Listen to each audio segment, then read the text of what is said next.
Weavers welcome to Anirudh technologies. ఇవాల్టి వీడియోలో మనం MS Word 2019లో పేస్ట్ స్పెషల్ గురించి డిస్కస్ చేసుకుందాం. మరి ఆ పేస్ట్ స్పెషల్ అనే ఆప్షన్ క్లిప్ బోర్డ్ గ్రూప్లో ఇక్కడ పేస్ట్ కింద చూడండి, డ్రాప్ డౌన్ బటన్ని ప్రెస్ చేస్తే ఇక్కడ మనకు పేస్ట్ స్పెషల్ అనే ఆప్షన్ అయితే కనిపిస్తుంది. సో దాని గురించి మనం తెలుసుకుందాం. ముందుగా చూడండి, నేనైతే ఇప్పుడు ఇక్కడ టెక్స్ట్ని టైప్ చేస్తున్నాను, అనిరుద్ టెక్నాలజీస్ అని. అయితే నేను ఏదైతే టెక్స్ట్ని టైప్ చేశానో అది పారాగ్రాఫ్ కావచ్చు, ఏ విధంగా కావచ్చు, ఈ టెక్స్ట్ని కాపీ చేస్తున్నాను.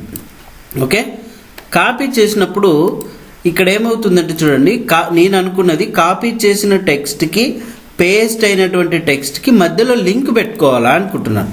ఓకే, అలా లింక్ పెట్టుకున్నప్పుడు ఏమవుతుందంటే ఇక్కడ కాపీ టెక్స్ట్లో మనం ఏదైతే చేంజ్ చేస్తామో ఆటోమేటిక్గా ఇక్కడ కూడా మనకు పేస్ట్ టెక్స్ట్లో అప్డేట్ అవ్వాలి.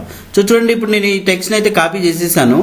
ఇప్పుడు మనం డైరెక్ట్గా డ్రాప్ డౌన్ బటన్ని ప్రెస్ చేసి పేస్ట్ స్పెషల్ నొక్కాలి. ఓకే, పేస్ట్ స్పెషల్ షార్ట్కట్కి Alt+Ctrl+V. చూడండి, క్లిక్ చేసిన తర్వాత ఇక్కడ మనకు పేస్ట్ లింక్ అనే ఆప్షన్ ఎనేబుల్ అవ్వాలి కదా. అయితే మరి ఇంకొకసారి నేను ఇప్పుడు ఇక్కడ కాపీ చేస్తున్నాను చూడండి. సో ఇప్పుడు నేను ఇక్కడ డైరెక్ట్గా పేస్ట్ స్పెషల్ బటన్ క్లిక్ చేశాను. సో చూడండి, ఇప్పుడు పేస్ట్ లింక్ అనేది ఎనేబుల్ అయింది కదా. ఇక్కడ మనం ఏం చేంజ్ చేయాల్సిన అవసరం లేదు, డైరెక్ట్గా పేస్ట్ లింక్ బటన్ మీద క్లిక్ చేయండి. ఓకే బటన్ని ప్రెస్ చేసిన తర్వాత ఆ టెక్స్ట్ అయితే మనకి ఏమవుతుందంటే పేస్ట్ అయిపోయింది. ఇప్పుడు చూడండి, ఇక్కడ నేను ఈ మధ్యలో ఏదైనా టెక్స్ట్ని యాడ్ చేశాను అనుకోండి, ఆటోమేటిక్గా ఇక్కడ యాడ్ అయిపోయిందా. ఓకే, వెల్కమ్ అని ఇక్కడ టైప్ చేస్తున్నాను చూడండి, ఇక్కడ కూడా యాడ్ అయిపోయిందా.